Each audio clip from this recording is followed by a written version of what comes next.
Emmanuel Macron amefanya kikao cha dharura na mawaziri wakati moto wa nyika ukiendelea kuunguza sehemu kubwa ya nchi. Moto mkubwa umekuwa ni tishio katika mji wa Bordeaux. Zaidi ya watu 220,000 wameondolewa katika maeneo hayo, huku barabara na huduma za reli zinazounganisha Ufaransa na Hispania zikiwa zimewekwa katika tahadhari. Phyllis Mwatena, taarifa zaidi. Rais wa Ufaransa Emmanuel Macron ameongoza kikao cha dharura cha baraza la mawaziri huku moto mkubwa wa misitu ukiendelea kuteketeza maeneo makubwa ya nchi hiyo. Moto mkubwa unatishia mji wa Bordeaux. Zaidi ya watu 220,000 wamehamishwa kutoka maeneo yanayozunguka mji huo, huku huduma za barabara na reli kati ya Ufaransa na Uhispania zikiathirika pakubwa.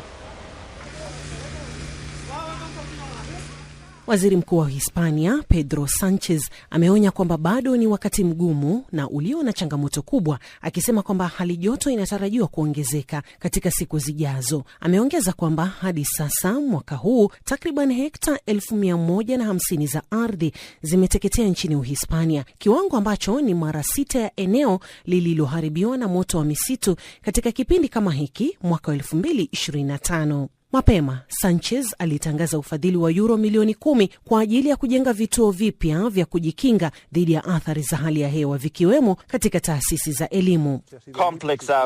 Bado tunakabiliwa na kipindi kigumu na chenye changamoto kubwa mbele. Usiku uliopita ulikuwa wa kutia moyo kwa kiasi katika hizi juhudi za kudhibiti moto. Itabidi tusubiri kuona jinsi hali itakavyoendelea kadri siku zinavyosonga mbele.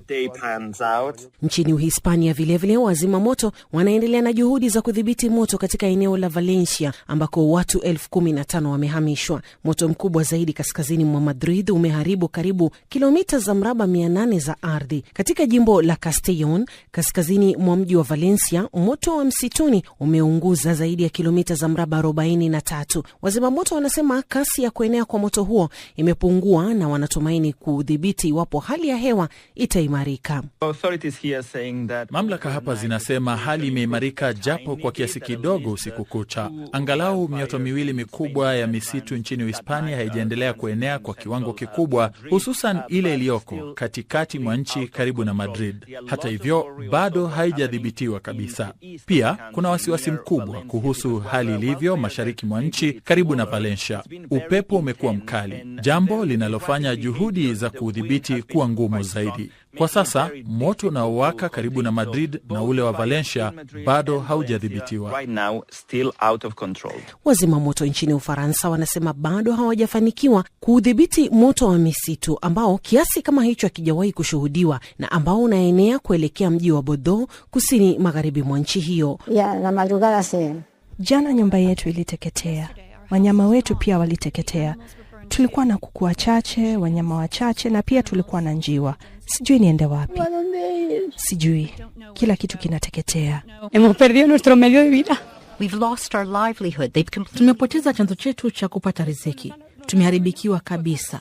Tumepoteza milima yetu ambayo ndio chanzo chetu cha maisha, kwa sababu watalii huja hapa kuitembelea. Tumepoteza kila kitu. Watu wamepoteza biashara zao na sasa tumeachwa hapa bila msaada. Businesses and we're left here abandoned.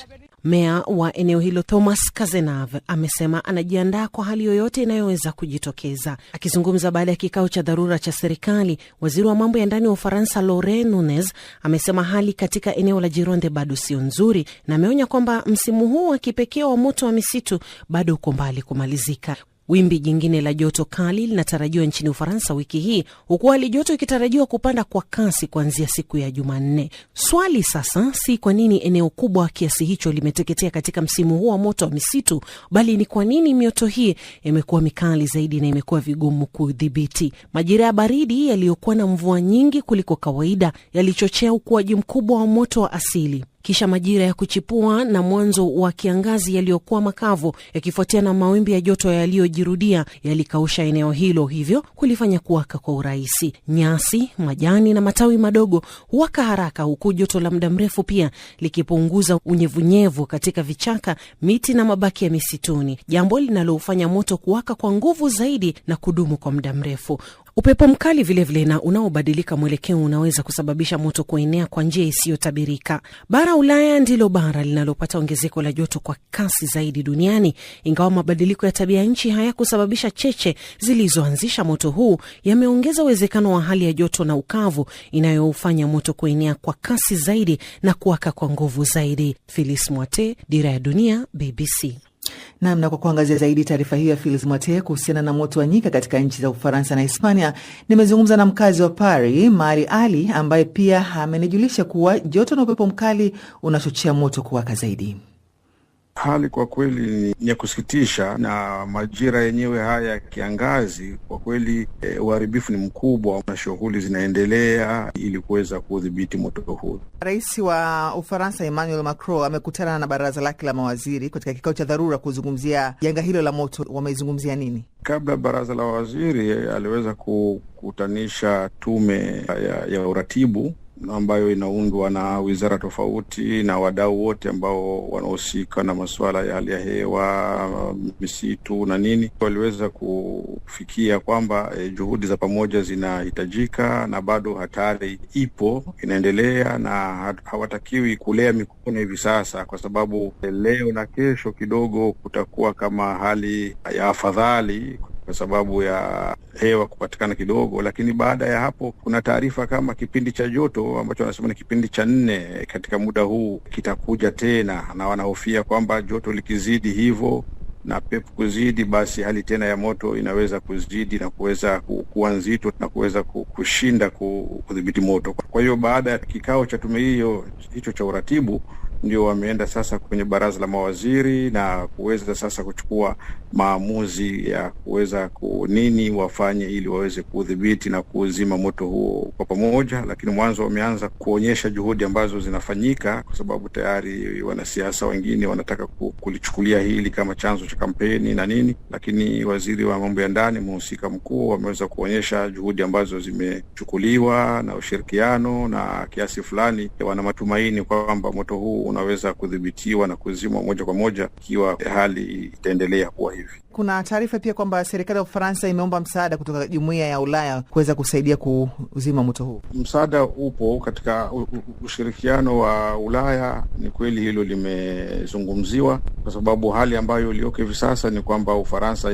inakiri au inaonyesha kwamba kuna hali ya kuzidiwa, kwa sababu wale ambao wameingilia kati kuuzima umoto sio wale ambao wahusika wadau tu wenyewe, labda wa idara ya zimamoto wenyewe, lakini hata watu binafsi, raia wema, wameweza kujitolea kuacha hata swimming pool yao wazi kuweza kutumia maji, magari yao kuweza kwenda, wakulima. Kwa hiyo kila mtu ameweza kujitolea, jambo ambalo limeonyesha serikali kwamba inazidiwa na hali ya joto ambayo tunayoisubiri katika siku 2-3 na wikendi hii kwenye mwisho wa mwezi wa 8 huu inaweza kuwa ni ya kutisha zaidi, kwa sababu moto huu pia uko nchi jirani ya Uhispania. Kwa hiyo ni swala ambalo linaweza likaizidi nchi kama nchi na likaingia kwenye ushirikiano sasa wa kibara ambao ni Umoja wa Ulaya. Kuna watu wengi wamehamishwa katika makazi yao.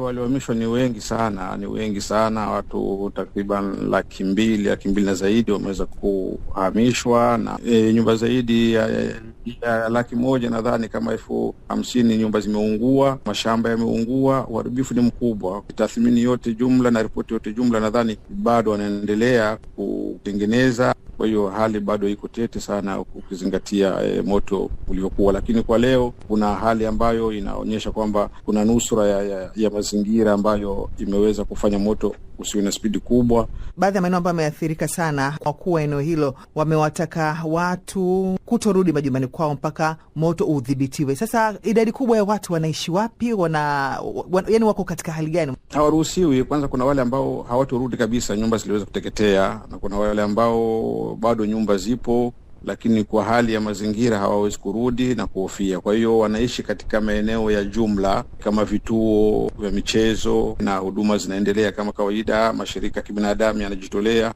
Umegusia Hispania kwa ujumla, nako Hispania hali ikoje? Ni kama Ufaransa ama huko ni zaidi? Ni zaidi kule, ni zaidi kabisa, kwa sababu wao na muda mrefu moto upo, lakini ulikuwa haujachukua kiwango kama hichi cha Ufaransa. Kwa hiyo Hispania pia imeathirika kiasi kikubwa, lakini sio kama Ufaransa ambao ni kwa muda mchache, lakini eneo ni kubwa ambalo limeweza kuathirika zaidi. Kwa ujumla wanasema chanzo ni kutokana na mabadiliko ya tabia nchi, ama pia binadamu chanzo cha moto huo. Mabadiliko ya tabia nchi yapo, wanasema kama sababu kubwa huwa inatokea, lakini ni jumla ya yale matokeo ambayo umakini wa mwanadamu haukuweza kuzingatiwa, na hata mambo haya ya tabia nchi pia ukiyatazama yana mkono pia wa mwanadamu na kukosa umakini wa kudhibiti mazingira moja kwa moja. Na tukiachana na moto huu ambao unafukuta katika mataifa kadhaa ya kusini mwa Ulaya, katika Jamhuri ya Kidemokrasia ya Kongo idadi ya walioambukizwa virusi vya Ebola imeongezeka hadi visa 3200 ikiwemo watu 1405 waliofariki dunia kutokana na virusi hivyo. Shirika la Afya Duniani WHO